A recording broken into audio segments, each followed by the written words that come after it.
তুমি যদি কখনো কাউকে ভালোবাসো, তবে সেটা কখনো তাকে বুঝতে দিও না যে তুমি তাকে খুব বেশি ভালোবাসো। যদি সে বুঝতে পারে তুমি তাকে অনেক বেশি ভালোবাসো, তখন থেকে সে তোমায় কষ্ট দেওয়া শুরু করবে। কারণ মানুষ অনেক কিছু পেয়ে গেলে তার মর্যাদা দিতে জানে না। অতিরিক্ত আবেগ এবং অতিরিক্ত মায়া দুটি জিনিসই কষ্টের কারণ হয়ে দাঁড়ায়। মানুষ দুইটি সময় খুব অসহায়, সুখ কিনতে পারে না, দুঃখ বিক্রি করতে পারে না।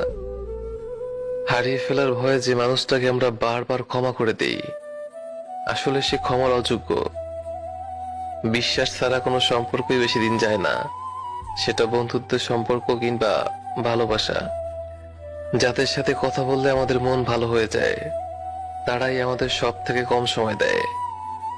তুলসী পাতা না হয়ে তামাক পাতা হও, যাতে সে তোমাকে পড়ালো তুমি পড়বে না, সেই মরবে। মানুষ জীবনে একবার হলেও খুব কঠিন ভাবে কারোর সাথে সম্পর্কে জড়ায়।